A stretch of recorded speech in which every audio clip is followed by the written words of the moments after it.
Good morning, class 11th. We have discussed the documents used in the formation of a company in our previous session. Now today we'll discuss the difference between MOA and AOA.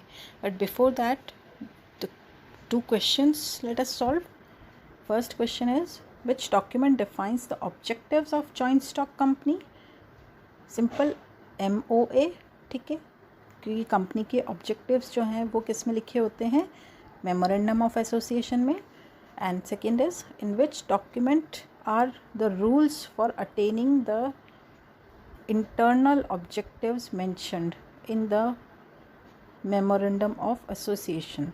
Memorandum of association के कौन से document में internal objectives mentioned होते हैं, तो वो AOA, articles of association. ठीक है, ये ध्यान रखना है. अब डिफरेंस, ये सबसे ज़्यादा इम्पॉर्टेंट क्वेश्चन है. जनरली एक 6 मार्कर की तरह आ जाता है ये क्वेश्चन और बहुत ही ज़्यादा सिंपल है.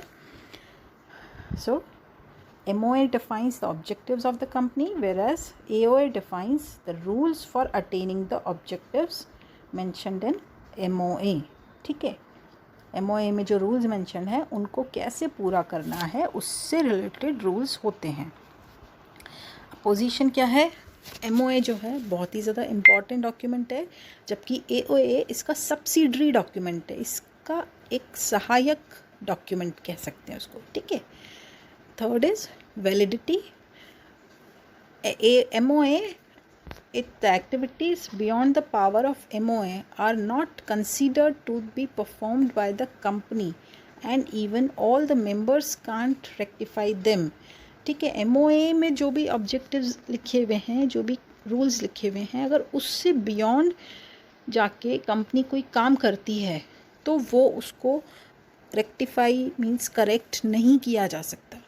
ठीक है, जबकि AOA में अगर लिखा हुआ है कुछ, तो अगर AOA में लिखा हुआ है तो उसके बियॉन्ड जाके कुछ काम किया हुआ है तो वो वॉइड ज़रूर है.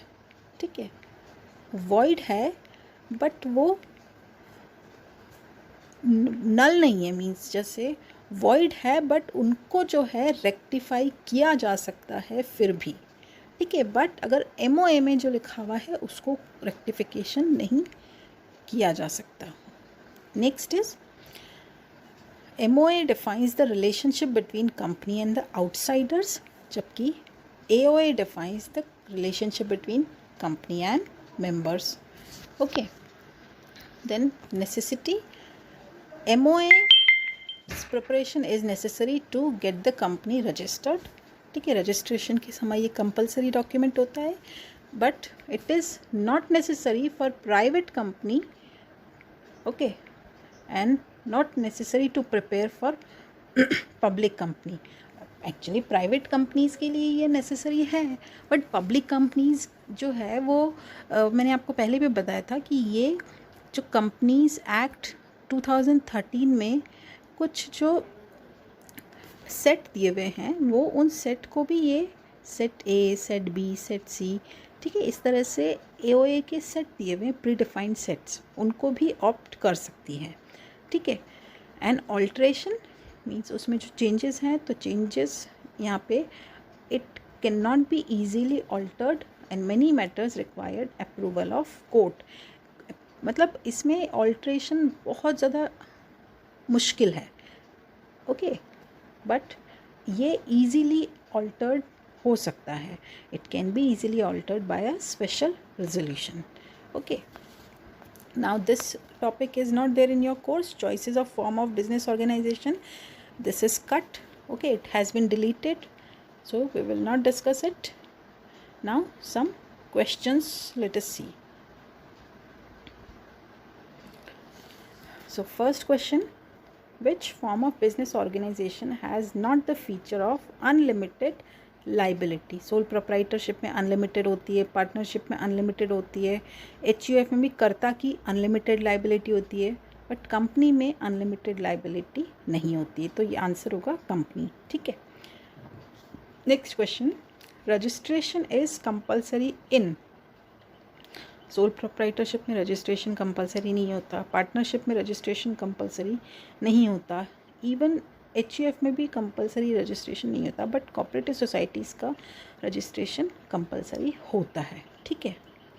Next is what are the maximum numbers of members in a public company. Public company में मिनिमम तो 7 होते हैं और मैक्सिमम नो लिमिट, ठीक है, तो यहाँ unlimited.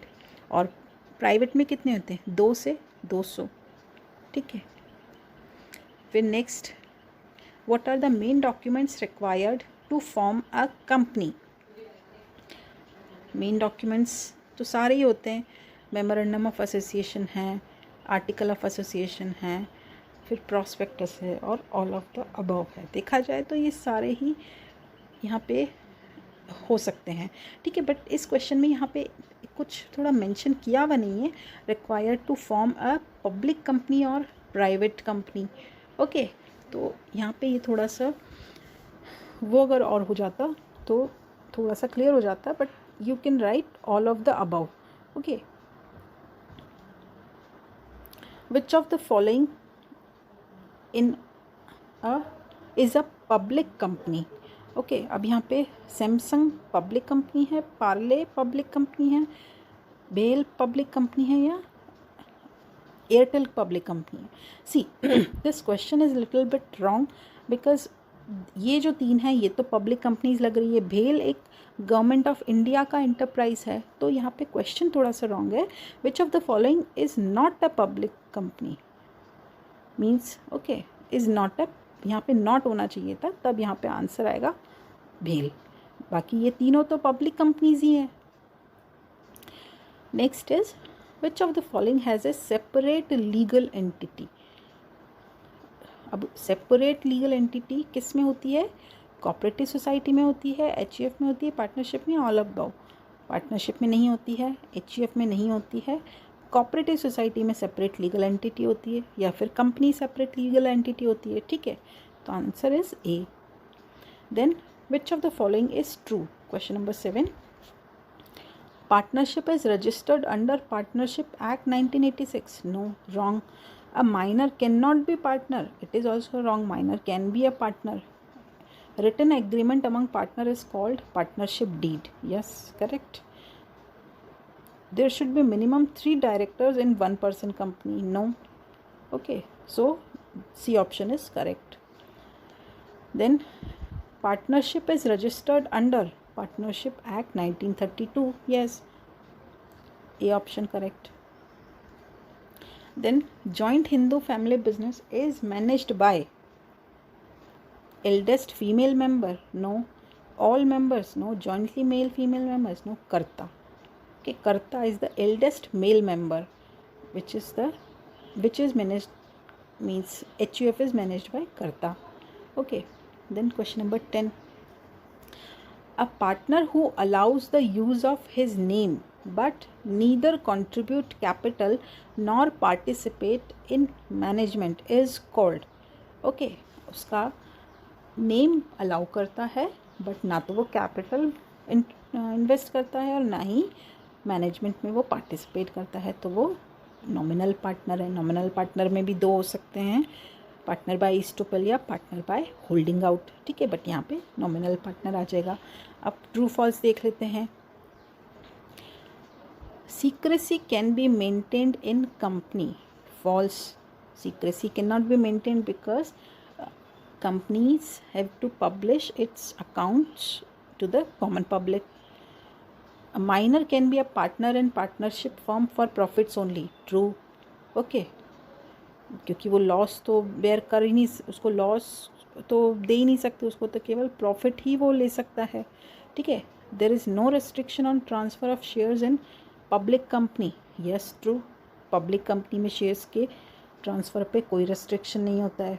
Then a private company can commence of its business without obtaining the certificate of commencement of business. True ना, प्राइवेट कंपनी तो केवल 2 जो स्टेप्स हैं उसके बाद ही वो अपना बिजनेस स्टार्ट कर सकती है। बट आजकल क्या हो गया है, आजकल कंपनीज़ को जो कैपिटल वाला जो फॉर्मेशन है कि कैपिटल सब्सक्रिप्शन, है ना। कैपिटल वो चलो ठीक है पब्लिक से तो नहीं मांग रही है, लेकिन वो उसके पास कैपिटल आ चुकी है, इसका उनको एक डिक्लेरेशन देना होता है, ठीक है ना, ताकि अंडर कैपिटलाइज्ड कोई कंपनी ना हो, और अंडर कैपिटलाइज्ड होगी तो जो भी मेंबर्स होंगे उनको लॉस होगा, ठीक है। तो कैपिटल का भी उनको एक स्टेटमेंट देना होता है।